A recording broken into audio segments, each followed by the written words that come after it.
Something inside you has begun to unravel, and nothing feels safe anymore. The ground you once stood on, beliefs, routines, identities, suddenly feels like quicksand. You're not losing control of your life, you're losing control of your illusions. What you're experiencing isn't failure, it's the first sign of spiritual awakening. And Jung warned that most people will never survive it. Because awakening doesn't begin with light, it begins with collapse. Carl Jung knew this from personal experience. At 38, at the height of his career, he deliberately entered what he called his confrontation with the unconscious. To the outside world, he seemed to be unraveling. 6 years of visions, voices, floods of archetypal images, encounters with gods and demons of the psyche. His family feared for him. His colleagues abandoned him. Jung himself admitted, I was menaced by a psychosis. And yet, this plunge into madness became the birthplace of his greatest insights. He discovered something that changes everything you thought you knew about awakening. It is not a rise into bliss, but a descent into the underworld of the soul. Jung called it the night sea journey, a descent so dark, so destabilizing that most who begin it never emerge whole. Some retreat into denial, desperately trying to glue their old life back together. Some collapse entirely, unable to function in ordinary reality. And some invent a counterfeit awakening, hiding inside a shiny new spiritual persona, more false than the mask they tried to escape. This is why so many seekers break, not because they are weak, but because they are using the wrong map.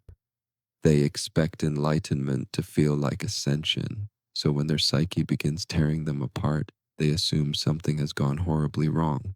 But Jung revealed the truth. The breaking itself is the awakening.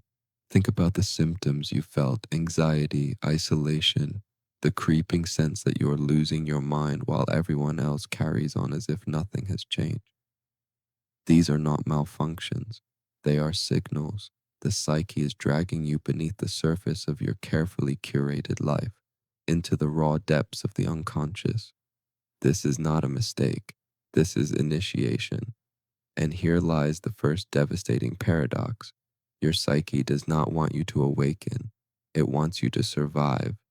It will fight your transformation with weapons you didn't even know you were carrying. Jung identified three specific traps: psychological landmines that erupt the moment you draw too close to truth. Most never recognize them until it's too late. The first has already begun inside you. You just don't realize it yet because it wears the mask of progress. It whispers that you are becoming more spiritual, more refined, closer to the light. In reality, it is quietly feeding on the foundations of your psyche, preparing to explode. This is the eruption of the shadow, the terrifying realization that the more you chase light, the darker the parts of yourself become. And if you don't understand what Jung discovered about this eruption, it will consume you. You were taught that awakening meant transcending the darkness, that if you prayed hard enough, meditated long enough, or thought positively enough, your pain would dissolve into light. But Jung discovered the opposite. The moment you reach for light, your shadow grows teeth. Every unexpressed rage, every forbidden desire, every fragment of power you buried to stay acceptable, they do not disappear. They wait. They wait in the caverns of the unconscious until the day you dare to awaken. Then, as if sensing your vulnerability, they rise like an army you thought was long defeated. This is the eruption of the shadow, and it destroys more awakening souls than any other force. Most people imagine their shadow as merely their bad habits or negative traits. Jung knew better. He saw that the shadow is not simply what you've rejected, it is also the exact opposite of the self you've proudly constructed. If you built your identity on kindness, well, your shadow seethes with cruelty. If you defined yourself by intelligence, like your shadow hides stupidity. If you live to be responsible, your shadow simmers with chaos. The more rigid your identity, the more violent the eruption. Jung watched this play out again and again in his patients. One woman, celebrated as a radiant teacher of peace and compassion, began to dream of strangling children. Another, who spent years perfecting her saintly patience, suddenly found herself overwhelmed by images of sexual violence. They believed they were turning evil. Jung told them something far more terrifying. You are not becoming evil, you are becoming whole. But wholeness is not what most seekers want. They want purity, transcendence, proof that they are better than the ordinary. So when the shadow appears, they recoil. Some double down on meditation, trying to pray away the darkness. Others collapse into despair, convinced they are possessed. And some become consumed by the very forces they try to repress, acting out their shadow unconsciously until it destroys their lives. The tragedy is this: the shadow is not your enemy. Jung called it the seed of creativity, the treasury of everything authentic you exiled in order to survive. Your rage contains your vitality. Your lust hides your capacity for intimacy. Your selfishness conceals your power to protect what is sacred. Even your destructiveness is a distorted echo of your ability to cut away what no longer serves. Jung himself faced this eruption. In his Red Book, he recorded visions of blood flooding Europe, of demonic voices urging him to murder, of grotesque fantasies that could have institutionalized him had he confessed them. But instead of running, he painted them, he dialogued with them, he allowed the shadow to speak. And out of this terrifying descent emerged Philemon, the inner wise figure who guided him for the rest of his life.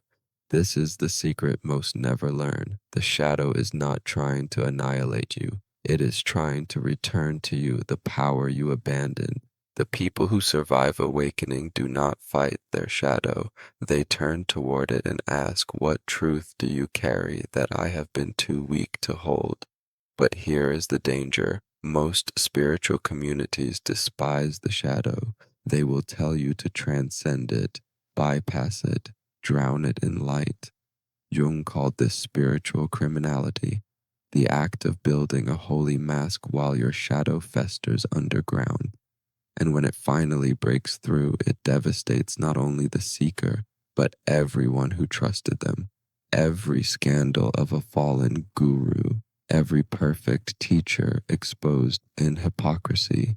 These are not a fall from grace. They are the eruption of a shadow that was never faced. And right now, if you are awakening, your shadow is stirring. It will not be silenced by mantras. It will not be dissolved by love and light. It demands to be seen, heard, and integrated. If you cannot do this, if you continue to chase light without descending into your own depths, your awakening will not liberate you. It will destroy you. Even if you survive the eruption of the shadow, you face something far more deceptive. Because once the darkness has been acknowledged, another part of your psyche rises in panic, your ego, and it will not go quietly. You've heard the phrase ego death, whispered like a sacred goal. But Jung warned that killing the ego doesn't make you enlightened, it makes you unmoored, unable to function in ordinary life. The ego is not your enemy, it is your container, the fragile vessel that allows you to live in a human body, in a human world. Yet here is the trap. When awakening begins to dissolve its authority, the ego doesn't surrender. It adapts. It infiltrates. It takes your awakening experiences and crowns itself king. You felt this, haven't you? That subtle inflation after a vision, a dream, or a synchronicity. I am special. I am chosen. I am awake. The experience was real, but the conclusion was ego. Jung called this spiritual inflation, and he saw it destroy even the most gifted seekers. One of his patients, a brilliant businessman, began to experience uncanny synchronicities. Every thought manifested, every meeting aligned with cosmic precision. He became convinced he had cracked reality itself, that he was destined to teach humanity a new path. Within months, he abandoned his family, his career, his entire life, believing he was a prophet. Within a year, he was destitute, living on the streets, convinced the world was a simulation only he could see through. The visions were real, the synchronicities were genuine, but his ego hijacked them. This is what makes the spiritualized ego more dangerous than the shadow. The shadow shows itself in nightmares and impulses you can barely deny, but the inflated ego cloaks itself in light. It feels like progress, it feels divine, and that is why it destroys more people than the shadow ever could. Jung wrote, "The ego becomes inflated when it appropriates contents of the collective unconscious." In simple terms, when something larger than you moves through you and you believe it is you, you've already lost. Think of every teacher who built a following only to collapse in scandal. They weren't corrupted by power. Their ego stole their awakening. They confused the radio with the signal, the vessel with the source. Jung's warning was precise. Every time you feel spiritually superior, you are inflated. Every time you believe you've reached the truth, you are inflated. Every time you call yourself awakened while others are not, you are inflated. This is not awakening. This is ego wearing spiritual robes. The antidote is ruthless humility. Jung taught his patients to constantly relativize the ego, to ask, what archetype am I identifying with right now? What power in me is speaking? What part of me wants to feel chosen? Instead of claiming divine content as personal achievement, he urged them to recognize it as passing through, as belonging to the self, the greater intelligence of the psyche that dwarfs the ego entirely. The survivors of awakening don't kill their ego, and they don't worship it. They place it in its rightful role: servant, not master; radio, not the signal; vessel, not source. But here lies the next danger, because once the ego begins to realize it is not the center, once it relinquishes control, you enter the most perilous stage of all, the void. No old identity remains, but no new one has yet formed. The ground beneath you dissolves, and you are left falling through psychological space with nothing to hold. Most grab the first belief system they can find, building another prison to replace the one they just escaped. Some collapse into cults. Others retreat into rigid dogmas disguised as spirituality. Few endure the free fall long enough to discover what waits on the other side. And this is where Jung revealed the third and perhaps deadliest trap: the return. You might think the worst is over once you've survived the shadow and resisted the ego's inflation. But Jung saw something far more dangerous waiting at the end of the path. Not the descent, but the return. Every myth tells the story.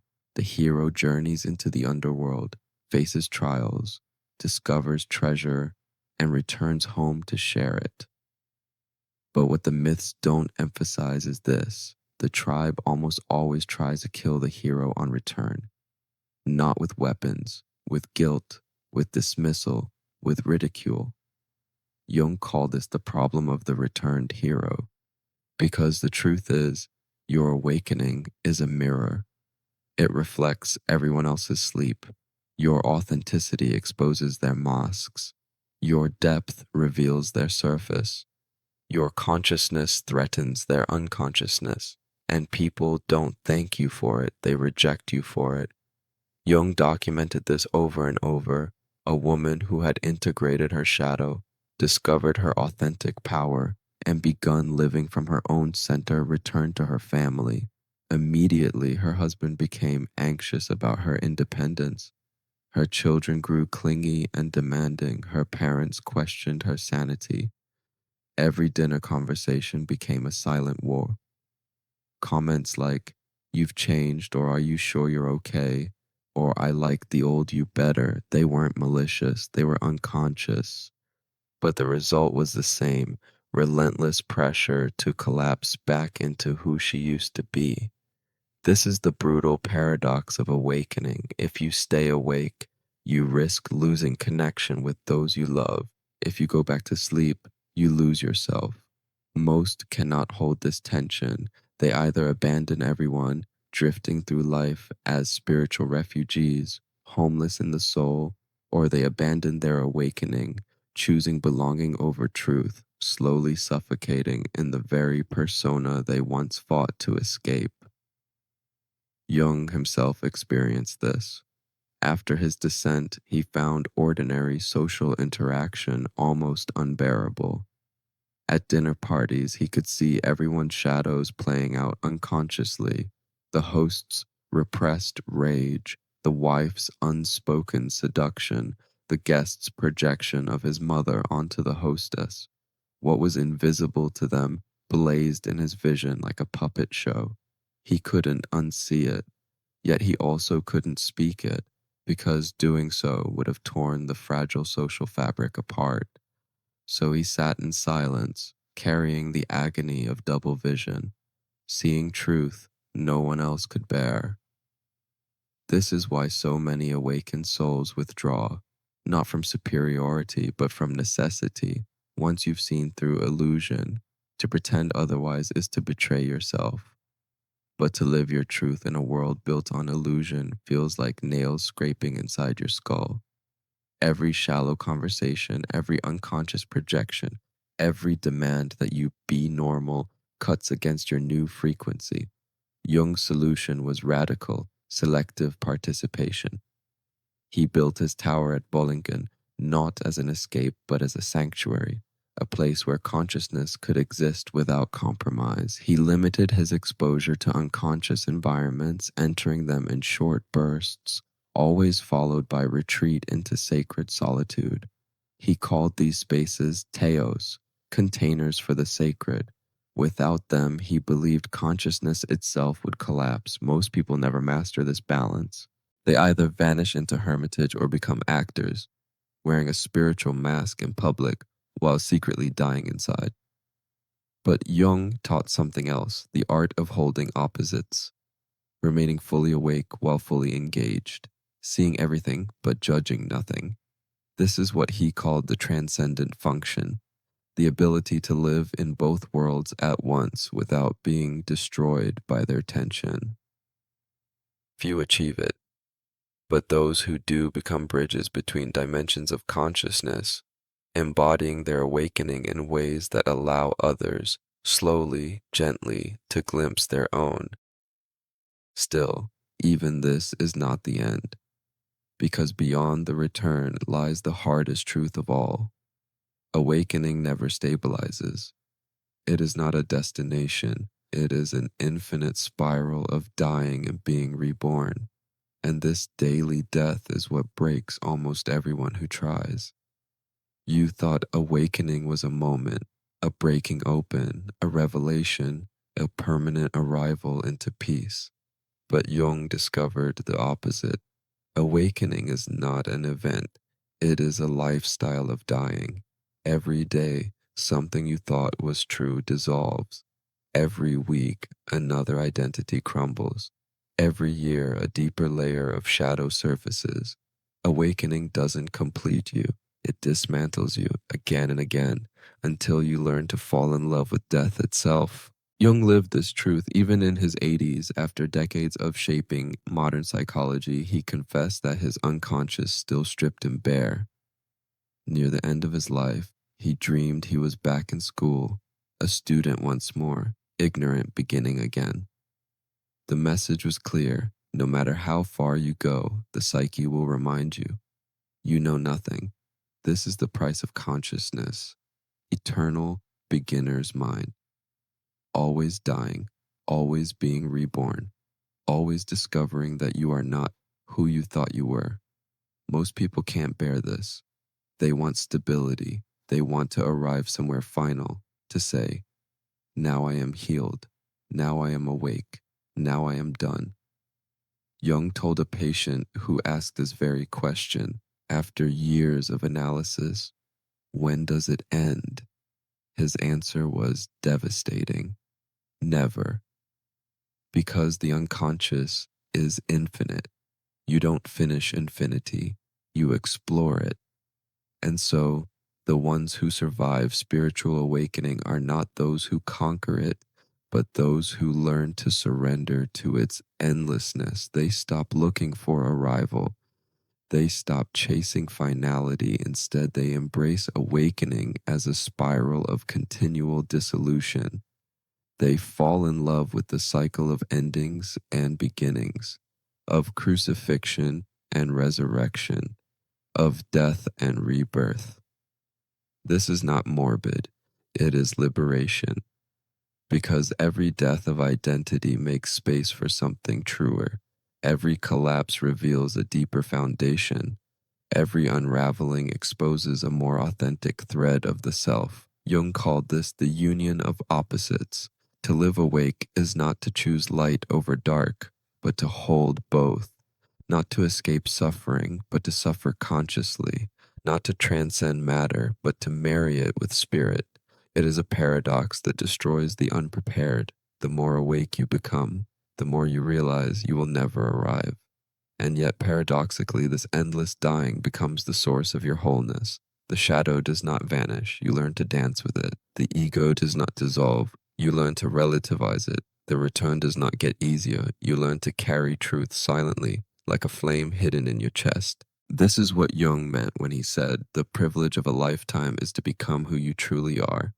But he also warned that true self includes everything you have tried not to be, the murderer and the saint, the genius and the fool, the god and the animal, all of it, integrated into one impossible paradox, a human being who is finally whole. This is not the awakening you were promised by spiritual marketing. It is not bliss, not light, not endless serenity. It is conscious tension, conscious suffering, conscious dying. And here's why most people never survive. They want transformation without death. They want resurrection without crucifixion. They want to awaken while still clinging to the comforts of sleep. Impossible. Awakening is not the arrival of light. It is the daily practice of dying into truth. And only those willing to die endlessly ever discover what waits beyond the death. If daily dying is the rhythm of awakening, what emerges from all these deaths? Not the perfected being you imagined, not an angel, not a saint, not an untouchable sage floating above human struggle. What emerges is something far more radical, a fully conscious human. Jung called this individuation, the lifelong process of becoming who you truly are, stripped of masks, illusions, and inherited roles. But here is the paradox. Individuation doesn't mean you become better. It means you become whole. And wholeness includes what you most fear, most reject, most deny. The shadow you fought to exile. It returns as creativity, vitality, power. The ego you wanted to kill. It remains as vessel, servant, necessary container. The illusions you shattered. They reveal themselves as temporary shelters you once needed to survive. You are not purified in awakening, you are integrated. This is why Jung said, I would rather be whole than good, because goodness is usually just another mask, another persona carefully maintained to earn belonging. Wholeness is different. Wholeness says, I am all of it. I am the rage and the tenderness, the wisdom and the foolishness, the light and the dark. I am not one side of the coin, I am the entire coin. Most cannot endure this paradox. They want to be seen as evolved, special, holy. They cling to the fantasy of a self-scrubbed clean of contradiction. But individuation doesn't eliminate contradiction. It teaches you to hold it, to breathe inside it, to live the tension of opposites without collapsing into one side or the other. This is the transcendent function Jung spoke of, the capacity to contain opposites until something entirely new is born. Not a compromise, not a middle point, but a third reality that transcends the split, spirit and matter, conscious and unconscious, life and death. And when you begin to live this way, something remarkable happens. You stop needing to prove yourself spiritual. You stop craving validation for your awakening. You no longer need to announce your progress or defend your insights, because you see that awakening isn't about climbing above humanity, it's about fully inhabiting it. Jung himself embodied this after years of visions that could have shattered him. He returned not as a prophet claiming divinity, but as a man deeply rooted in his humanity, tending his garden, carving stone at Bollingen, cherishing silence. His wisdom wasn't theatrical, it was embodied. The true fruit of awakening isn't superiority, it's authenticity, a groundedness so deep that you no longer need to escape yourself or convince others of your light. But here is where the danger remains. The world does not want wholeness, it wants predictability. Families, institutions, societies, they rely on the masks, the roles, the personas you once wore. When you drop them, you destabilize the collective. And the collective pushes back hard. This is why the individuated person often walks alone, not because they seek isolation, but because their very presence disrupts the unconscious agreements around them. Jung called this the loneliness of individuation. You become a bridge between the sleeping and the awake, unable to fully belong to either.